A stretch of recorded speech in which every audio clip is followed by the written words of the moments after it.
1강에서는 먼저 외국의 코로나 사태 이전에 이런 온라인 공연 사례들을 알아봤고, 코로나19 이후에 이루어지는 여러 가지 공연 형태들이나 예술 정책들을 알아봤습니다. 2강에서는 우리 문화예술계의 비대면 공연이라든가 코로나19로 발생한 여러 가지 문제들에 대해서 살펴보고 그 정책 대안에 대해서까지 오늘 말씀드리도록 하겠습니다. 그렇다면 우리나라의 비대면 공연 문화는 어땠는가? 역시 세종문화회관에서 힘내라 콘서트, 내손안의 극장으로 온라인 공연 중계 서비스를 제공하고 있습니다. 힘내라 콘서트는 코로나19로 공연 취소돼서 피해를 입은 예술가를 대상으로 무관중 온라인 공연 기회를 제공하는 사업인데요. 공연 제작 비용으로 최대 3천만 원까지 지원하고 공연장 대관, 중계 비용 일체를 지원합니다. 또 공모에 선정된 12개 공연, 4개의 자체 공연에서 16개 공연을 네이버 TV와 유튜브로 온라인 중계했고 이거는 제한된 기간 동안만 시청이 가능하게 되어 있습니다.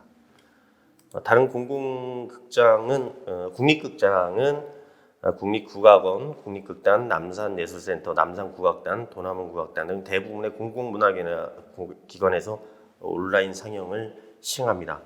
국립극장은 가장 가까운 국립극장 3개 전속단지 6개 대표 공연, 창극단의 태양별이와 심청가, 무용단의 묵향과 향연, 국악관현단의 격, 한국의 법과 인투 더 라이트 등이 스트리밍 됐고요. 남산국악단은 다시금 도다샤 기존 기획 공연 영상을 재편집해서 온라인 상영했습니다. 그리고 공연이 취소된 예술단체를 대상으로 무관중 온라인 공연을 제작 지원을 하고 있습니다. 도남원국악단은 온라인 콘서트 링크를 통해서 4월부터 7월까지 70일간 총 29회 국악 공연을 기획해서 온라인 라이브 스트리밍 서비스를 제공했고요. 자발적 관람료 셀프 티켓 제도로 예술 후원 캠페인을 병행하고 있습니다. 이 후원 제도에 대해서는 뒷부분에 더 언급하겠지만 과연 어떻게 예술 창작 활동을 하는 사람들이 수익을 발생할 것인가라는 부분에 한 방향을 보여주는 겁니다.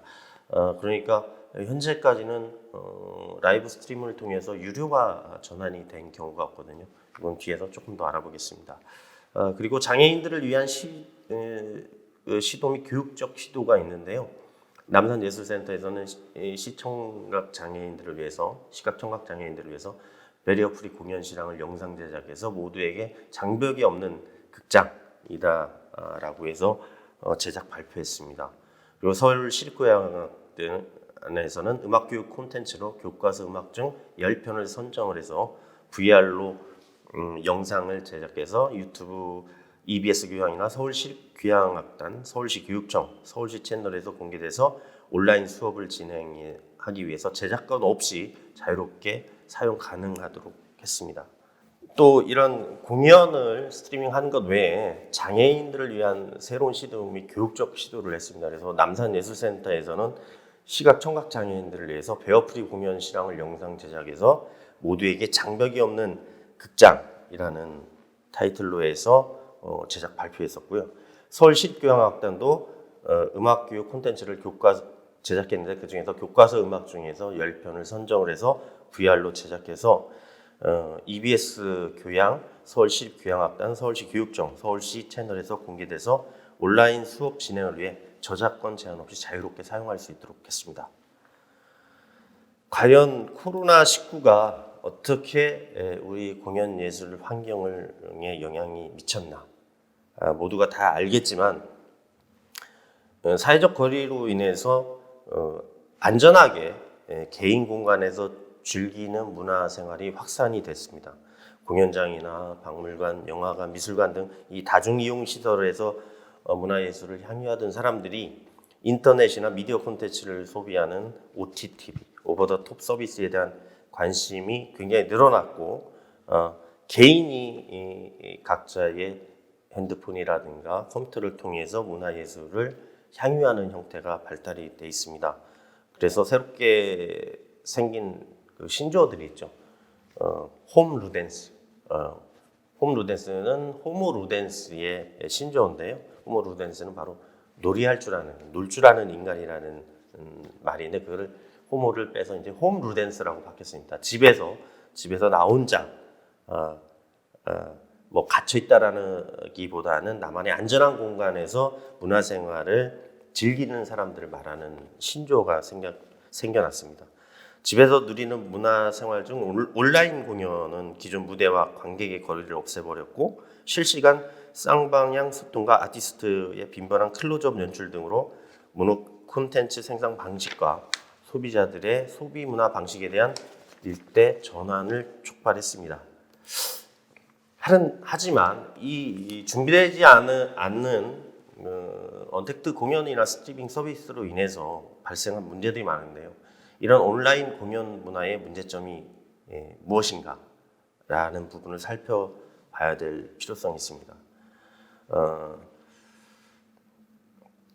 예술 생태계의 활성화를 위해서는 분명히 그 창작물이 소비자들에게 구매가 되어지고 거기에서 구매된 어떤 재화를 가지고 다시 새로운 창작으로 이어져야 되는 그 선순환 구조가 이루어져야 되는데요. 무료로 온라인 공연을 소비했던 이 많은 관람객들이 과연 이제 유료로 이걸 볼 것인가? 현재의 언택트 공연들을 내가 현재까지는 대부분이 다 무료로 제공이 됐는데 내가 돈을 지불하면서 볼 수 있을까라는 문제를 한번 되짚어 볼 필요성이 있습니다. 그것 또한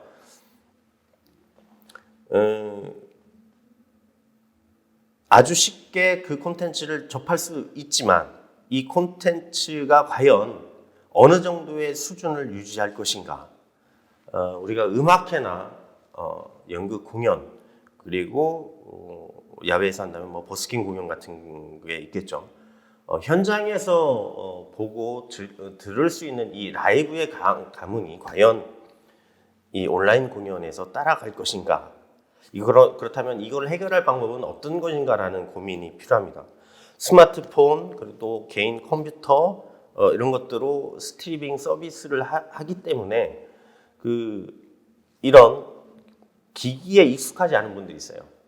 아주 어린 유아나 특히 나이 드신 분들 같은 경우는 이 기능들을 다 활용하지 못합니다. 그래서 이 온라인 서비스로 인해서 계층 간의 우리가 많이 하는 말이 있죠. 문화 소외 계층이 생길 수 있다. 이런 것들을 어떻게 우리가 해결해야 될 것이냐라는 부분이 있습니다. 그리고 아무래도 경제적인 활동이다 보니까 실제 그 경제적인 수준이나 그분들의 생활력 이런 것들 때문에 이제 장애인이나 저소득층, 노인 등 이 부분들이 보통의 일반 국민들보다는 좀 낮은 혜택이 돌아갈 수 있다는 부분이 있습니다. 그리고 여기서 더해서 하나 더 얘기할 거는 뭐냐면 라이브로 즐겼을 때의 그 공연의 감흥들을 과연 온라인으로 송출했을 때 제대로 송출할 수 있느냐라는 문제입니다. 극장에서 볼 수 있었던 공연들이 그 기계를 통해서 핸드폰으로 오케스트라의 곡을 핸드폰으로 들었을 때 과연 그 감흥을 그 예술적 감동을 느낄 수 있느냐 이런 부분도 사실은 좀 고민을 해봐야 된다고 생각합니다. 그래서 이런 공연 유통 환경이 변화를 가져올 수밖에 없었는데요. 첫 번째 전제, 온라인 공연은 현장 공연을 완전히 대체할 수 없다라는 전제가 일반 현장 예술인들이 가지고 있는 생각입니다. 보통 그 영화는 카메라 앵글, 렌즈를 통해서 보게 돼 있거든요. 그래서 그것은 영화를 만드는 감독이 보여주고자 하는 장면만을 일방적으로 영화를 보러 온 관람객들이 보게 만들어 놨습니다. 하지만 연극이란 분야는 관객이 공연장에 가서 연극을 보면서 자기 스스로의 렌즈를 통해서 보고 싶은 부분을 찾아서 보는 게 그 관람객의 권리이고 즐거움입니다. 근데 이런 연극을 영상으로 옮겼다면 그런 재미는 당연히 사라지겠죠. 또한 공연 작품의 영상화는 영화와 연극의 장르에 대한 정체성의 혼동을 일으킵니다. 그러나 이 코로나19로 인해서 사회적 거리두기와 온라인 공연의 급속한 확산이 예술과 기술의 융합과 같은 변화를 강제적으로 가속시키는 계기로 작용을 할 것이라고 보고 있습니다. 공연예술계는 4차 산업혁명 시대에 대비해서 다양한 방식의 변화가 필요하고 프로젝션 매핑, 미디어 파사드, AR 등이 결합한 융복합 공연, 그런 디지털 기술의 발전으로 공연과 기술을 융복합하는 다양한 시도들을 해오고 있었습니다. 또한 정부에서도 그 정부 지원금에 의존한 콘텐츠를 무료 공개하는 데는 한계가 있다. 이때 단순히 공연 현장을 촬영하여 송출하는 것이 아니라 작품 의도의 전달이나 관객과 소통을 위한 연출 방식에 대해서 새로운 고민이 이제 필요한 시기라는 생각이 듭니다.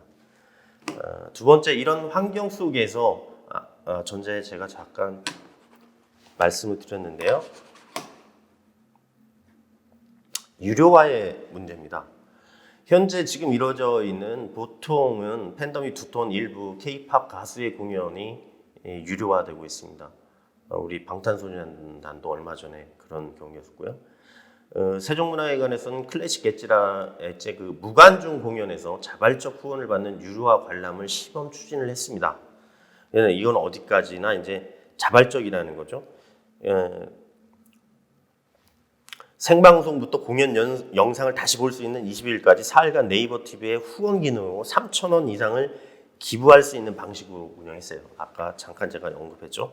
해외에서도 매트라이프, 엔티라이브, 베를린, 필, 디지털 콘서트 등이 유료로 서비스를 제공해서 수익을 창출을 하고 있지만 우리 국내 공연계에서는 영상 수익 구조가 현재로선 제로다라는 게 그 현실입니다. 유료화할 만큼 질 좋은 공연 영상을 만들기 위해서는 아까 말씀드렸죠. 일단 많은 예산이 필요합니다. 장기간의 제작 기간도 필요하고요. 이를 감당할 수 있는 공연단체는 사실상 아주 극소수입니다. 특히 이런 고흥이나 지자체에서 활동하는 지역 예술가들 같은 경우는 이런 장비라든가 이런 제작 기간을 들여서 할 수 있는 여건이 사실상 어렵다는 얘기죠. 그리고 거기에서는 또 새로운 게 얼마 전에도 저희들도 그 방콕 TV나 렛민이라는 사업을 해서 이런 온라인 사업을 했는데요. 참여하는 예술 단체들이 가장 걱정하는 게 그겁니다. 이 저작권 문제. 물론 그 비영리일 경우에는 사실은 그 저작권에 대해서 많이 요구를 하지 않지만 어떤 경우에는 본인들이 제작한 것들이 이게 방송에서는 이게 늘 흔적이 남기 때문에 그 예술 단체들이 이런 부분에 대해서 걱정을 많이 했었고 저작권 때문에 걱정을 했었고 우리나라에서 현재 아까 저희들이 이런 온라인 방송을 하는 국립극장을 필두로 해서 많은 기관들이 현재 이 온라인 방송을 하고 있는데 그러다 보니까 상대적으로 특히 지역에서 활동하는 이 온라인 플랫폼 등이 사실은 어떻게 보면 불공정하다고 할 수 있거든요. 새로 관객을 개발을 해서 내가 만든 작품이나 공연을 보게 만든다는 것이 사실은 굉장히 어려운 작업입니다. 그래서 특히 지역에서 활동하는 문화활동가나 예술가들이 이 비대면 공연에 대해서 굉장히 어려움을 많이 느끼고 있는 게 현실입니다. 몇 가지 그 코로나19의 상태가 현재도 단계가 1단계에서 더 세분화 6단계로 4단계에서 6단계로 이제 세분화됐는데요. 아마 대부분의 많은 분들이 얘기를 하시는 거는 내년 하반기까지도 이런 상태가 지속되지 않을 것인가 라고 예상을 하는 분들이 많습니다. 사실 이런 상황을 저희들도 처음 겪었기 때문에 과연 우리 현재의 코로나19 상황으로 발생한 여러 예술 생태계적 환경의 변화를 어떻게 대처할 것인가에 대해서 몇 가지 말씀을 드리도록 하겠습니다. 먼저 이런 재난 상황에 대해 대비할 수 있는 공연예술 안전망이 우선 구축이 필요할 것 같습니다. 사회적 재난을 극복하거나 사회적 연대를 촉구하는 방안 등을 예술인들이 스스로 탐색할 수 있는 리서치나 모임을 지원하고 비대면 상황에서 공연 예술의 다양한 실험과 기술이 융복합하는 기술을 육성해야 합니다. 단순히 이 코로나19 이전에 공연장이나 미술관, 박물관을 찾아와서 직접 대면으로 했던 상황하고 전혀 다른 이 비대면 상황에 대해서 우리가 충분하게 여기에 맞는 기술이라든가 여러 가지 시스템을 만들지 않았기 때문에 이 부분들은 상당히 중요할 것 같고요. 또 예술인들이 되게 독자적으로 활동하거나 소규모로 사업체에 고용되어 있습니다. 그래서 이런 건강보험이나 고용보험 등 사회적 보험 가입률이 굉장히 낮은데 이런 사회적 안전망에 조금 더 실효성 있게 추진될 수 있는 여러 가지 지원 정책을 만들어야 되고요. 그것을 할 수 있는 예술인 재난기금 설치 운영이 필요하다고 생각이 듭니다. 현재 우리 한국예술인복지재단에서 예술인들의 의료나 장학사업 등 예술인 복지를 위한 많은 사업들을 하고 있습니다. 그래서 이번 기회에 말씀드린다면 그 한국예술인복지재단의 홈페이지에 가시면 예술인 증명제도가 있습니다. 특히 전문 예술인들 같은 경우에 그 예술인 증명을 받으셔야만 예술인 복지재단에서 추진하는 많은 그 의료 장학 그리고 창작 지원금의 이런 지원 혜택을 받을 수 있고요. 현재 각 지자체에서 예술인들에게 지원하고 있는 창작 지원금이나 이런 것 유사한 지원 제도의 선발 기준이 첫 번째 예술인 자격 증명을 우선적으로 따지고 있습니다. 그래서 현재 우리 고흥군에서 활동하시는 분이나 활동가나 예술인 분들 중에서 이 예술인 증명이 없으신 분들은 한국예술인복지재단에 가시면 그 가입 절차가 안내되어 있습니다. 꼭 가입을 해두시는 게 앞으로 내년에 또 이런 비대면 상황이 지속될 때 아마 그런 지원을 받는데 조금 유리할 것 같으니까 이런 것들은 꼭 해두시고요. 예술인 4대 보험도 이제 올 12월부터 적용이 되니까 미리 이런 제도는 좀 활용을 하시는 게 좋을 것 같습니다. 두 번째로는 디지털 시대를 대비하는 예술인 교육 체계 구축이 필요한데요. 상당히 그 창작 작업에서 이런 교육이란 부분은 쉽지 않은 부분입니다. 공연 예술인들이 그 디지털 기술을 활용해서 다가오는 4차 산업혁명 시대에 대비할 수 있는 교육 체계 구축을 해야 됩니다. 디지털 환경에 적응하기 원하는 예술가들에게 정책적으로 관련 교육을 체계적으로 제공하고 정보 접근성이나 공유와 활용성 제고를 위해서 물리적인 환경뿐만 아니라 온라인 상에서 예술가들을 위한 디지털 콘텐츠 아카이빙과 교육 시스템 구축 및 제공이 필요합니다. 이건 정부에서 조금 더 적극적으로 이 부분을 해야 될 필요성이 있고요. 오프라인에서 실행되는 공연 전시 등이 이 온라인으로 옮겨지는 경우에도 현재 그 저작권법상 배타적 권리를 보호받을 수 있다는 점에서 그런 홍보와 교육도 또 필요할 것 같습니다. 이 기본적인 안전망 구축과 이런 교육 체계도 중요하지만 실질적으로 앞으로 발생한 부분에서는 지속 가능한 예술 생태계 기반 구축이라는 것이 필요하다고 볼 수 있습니다. 공공 지원 사업으로 다양하게 제작되고 유통되고 있는 공연 영상물 또 관련 콘텐츠를 통합적으로 아카이빙하고 관리할 수 있는 온라인 플랫폼이 필요합니다. 다양한 공연 영상물이 공공 지원으로 제작 송출되고 있지만 그 결과물에 대한 아카이빙과 관리는 상당히 미흡한 형편입니다. 온라인 공연이 활발해질수록 특정 플랫폼의 독점화 현상에 대한 대비가 필요합니다. 독점 플랫폼의 영향력이 커지면 창작자의 권리 침해 가능성이 높아질 수 있고 스타 예술가 중심의 영상 노출 알고리즘으로 신진 예술가의 작품은 온라인 시장 진입 자체가 어려울 수가 있습니다. 이 문제와 더불어서 과연 코로나19에 대비한 정부의 예산 확보 문제 또 모든 문화예술이 현재 서울과 대도시로 집중되어 있는 상황에서 그 재원을 어떻게 마련할 것이며 그리고 우리가 흔히 지방이라고 하는 지역에서 활동하는 상대적으로 관련 종업원수나 인구수가 적고 활동의 기회가 적은 이 지역의 예술가들을 보호할 수 있는 방안은 어떤 것인가라는 것들 그것을 위해 필요한 예산은 어떻게 마련할 것인가라는 문제들이 필요할 것 같습니다. 그리고 이 상태가 지속됐을 때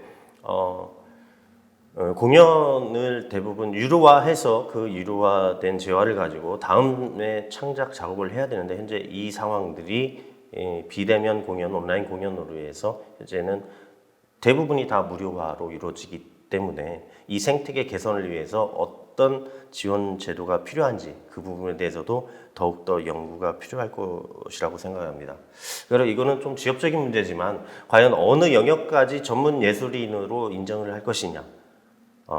요즘은 모두가 즐길 수 있는 예술 활동을 기초로 해서 생활문화 동아리라든가 일부 그 순수 예술 영역이 아닌 부분들도 많이 지원을 하고 있는데 과연 코로나19로 해서 생계의 예술 창작 활동을 하는 단체나 예술인들이 생계에 어려움을 느끼고 있는데 과연 어느 기준에 의해서 전문가 그룹과 동호인 그룹을 구별을 해서 지원을 할 것이냐라는 기준의 마련에 대한 부분도 많이 고민을 해야 될 것 같습니다. 그래서 제가 창작 활동을 해오시는 많은 분들은 그 예술인 복지재단에 있는 이 예술인 자격증명이라는 제도를 좀 이용하시면 정부나 지자체에서 지원하는 제도에 우선적으로 좀 참여할 수 있는 기회가 되니까 다시 한번 말씀드리지만 이게 준비되지 않으신 분들은 많이 참여해 주시기 바랍니다.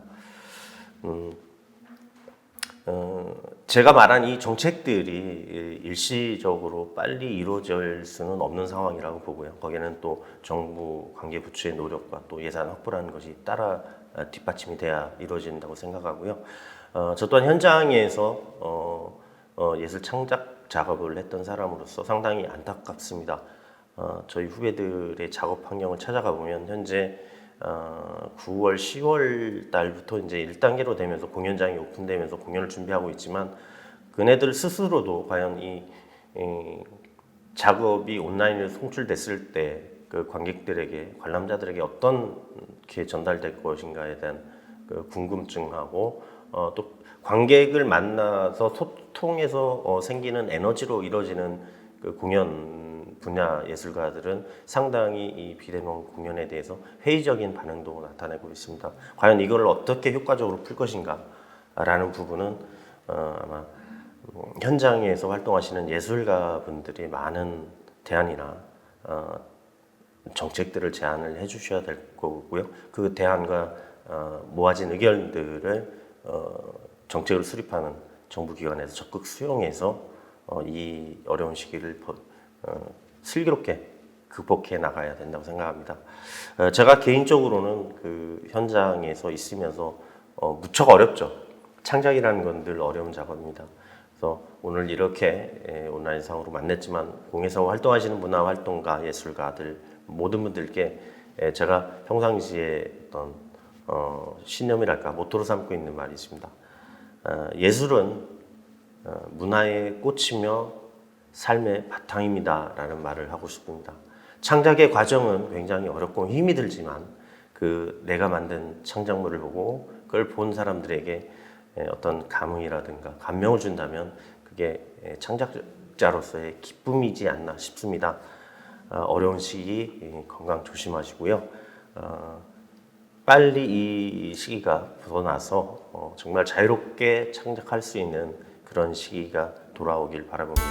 그 시기가 됐을 때 또 한 번 여러분들 또 찾아뵐 수 있는 그런 기회가 됐으면 좋겠습니다.